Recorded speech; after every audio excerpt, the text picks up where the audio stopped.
दरअसल वर्तमान में देश की जो परिस्थितियां हैं उनको लेकर लिखी एक कविता पढ़ना चाहूँगा।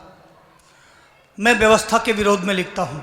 जिस देश में आतंक फैलाने वाले आतंकवादी लोग चाहे जब और चाहे जहाँ बम विस्फोट कर दर्जनों निरपराध लोगों की हत्या करने के बाद ऐश और आराम से जिंदगी गुजारते हों, मैं ऐसी व्यवस्था के विरोध में लिखता हूं दोस्तों। क्या बात है। जिस देश में हमारी सुरक्षा के लिए सरहद पर तैनात सुरक्षा बल के सैनिकों के पड़ोसी मुल्क पाकिस्तान के सैनिक सर काट कर ले जाए और हमारा तत्कालीन नेतृत्व बातचीत कर मामले का पटाक्षेप कर दे, मैं ऐसी व्यवस्था के खिलाफ हूं। जिस देश में पड़ोसी राष्ट्र चीन के सैनिक 19 किलोमीटर अंदर आकर 21 दिन तक कब्जा जमाए बैठे रहे और हमारा तत्कालीन नेतृत्व चीन के नेतृत्व से इस मामले को लेकर बातचीत तक करने की हिम्मत न जुटा सके, मैं ऐसी व्यवस्था के खिलाफ हूं। जय बात।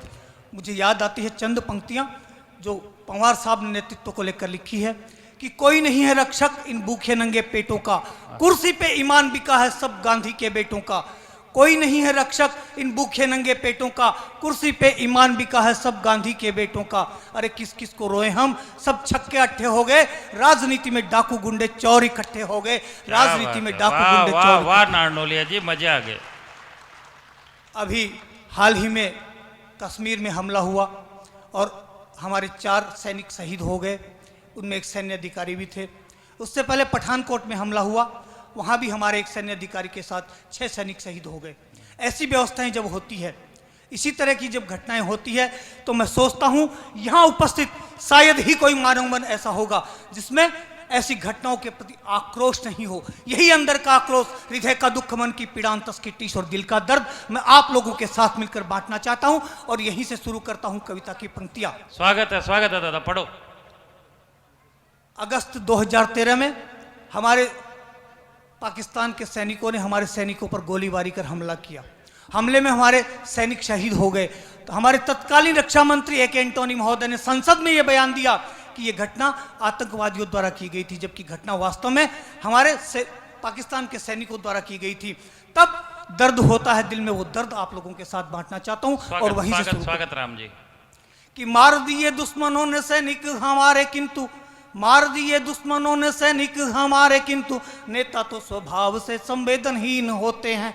बातें करते बड़ी बड़ी सिंहासन पर बैठकर बेशर्मी से घटना को आतंकी बताते हैं। बातें करते बड़ी बड़ी सिंहासन पर बैठकर बेशर्मी से घटना को आतंकी बताते हैं। पहले काटे हम बातें करते बड़ी बड़ी सिंहासन पर बैठकर बेशर्मी से घटना को आतंकी बताते हैं। मार दिए दुश्मनों ने सैनिक हमारे, किंतु नेता तो स्वभाव से संवेदनहीन होते हैं। बातें करते बड़ी बड़ी सिंहासन पर बैठकर बेशर्मी से घटना को आतंकी बताते हैं। पहले मारे पठानकोट में हमारे सिपाहियों को, बदतमीजी देखो कोई परवाह न करते हैं। हिंसा का जवाब यदि हिंसा से नहीं दिया तो हिंसा करने वाले इसे कायरता समझते हैं। हिंसा का जवाब हमने हिंसा से नहीं दिया तो हिंसा करने वाले इसे कायरता समझते हैं। पूछना चाहता हूं दिल्ली के सिंहासन से प्रश्न है मेरा कि वो कौन सा है डर जिसको कोई नहीं जानता, पर सिंहासन पर बैठे हुए लोग जिससे डरते हैं।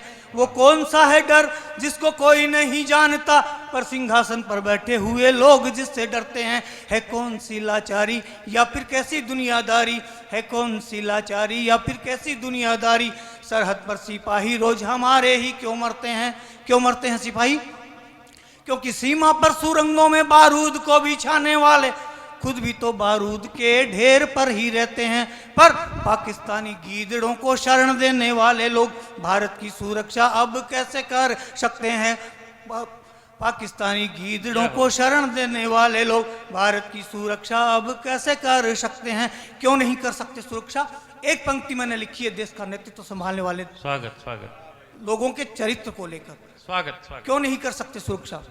आतंकियों को बिरयानी परोसते हैं जेलों में, आतंकियों को बिरयानी परोसते हैं जेलों में। देश की रक्षा में केवल भाषण पढ़ देते हैं। और अंतिम ये पंक्ति जो मैंने लिखी है, मेरे जीवन की सर्वश्रेष्ठ पंक्ति आप तक पहुंचाए। स्वागत। तो तालियों के साथ आशीर्वाद चाहूंगा आप सबका। आतंकियों को बिरयानी परोसते हैं जेलों में, देश की रक्षा में केवल भाषण पढ़ देते हैं। अरे जूठन पे जीने की जो आदत पड़ी है इन्हें, जूठन पे जीने की जो आदत पड़ी है इन्हें, थोड़े से ही नोटों में ईमान बेच देते हैं। जूठन पे जीने की क्या बात जो आदत। जय हो। पाकिस्तान के प्रधानमंत्री नवाज शरीफ और पाकिस्तानी विपक्षी पार्टी के नेता बिलावल जरदारी भुट्टो आए दिन कश्मीर को लेकर उलूल जुलूल बयानबाजी करते रहते हैं। उनके बयानों को लेकर मैंने 2 पंक्तियों में उनके बयानों का जवाब दिया है दे दो। कि बिलावल दोबारा यदि बात करे कश्मीर की, बिलावल दोबारा यदि बात करे कश्मीर की, बयान ऐसा देने वाली जीभ काट दीजिए। नवाज वाह, वाह, शरीफ वाह। भूल से भी नाम ले कश्मीर का, नवाज शरीफ भूल से भी नाम ले कश्मीर का, अपराध की सजा में लाहौर छीन लीजिए। और इस समस्या का हल समाधान सौंपता हूं अगली पंक्तियों में आपको कि यही समाधान है इस रोज की समस्या का, यही समाधान है इस रोज की समस्या का।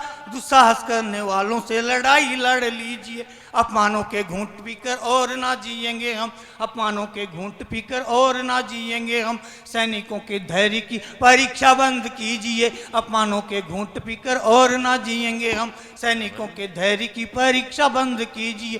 काटे शीश हमारे यदि एक भी सपूत का, 50 दुश्मनों के सिरलाने का हुक्म दीजिए। मैं क्या देखता बात हूँ है। कैसे नहीं निपटती इसमें से।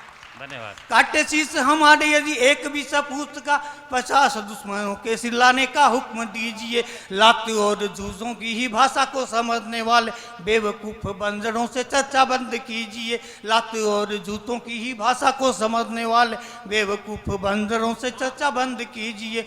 और अगर ऐसा नहीं किया गया तो होगा यही हाल अब निर्णय की नादानी से, होगा यही हाल अब निर्णय की नादानी से। जिम्मेदारी एक बार सेना को सौंप दीजिए, मिट जाएं जख्म सारे। होगा यही हाल अब निर्णय की नादानी से, जिम्मेदारी एक बार सेना को सौंप दीजिए, मिट जाएं जख्म सारे। करगिल में मिले थे जो, हिम्मत से राम की सलाह मान लीजिए, जय हो, जय हो। हिम्मत से राम की सलाह मान लीजिए।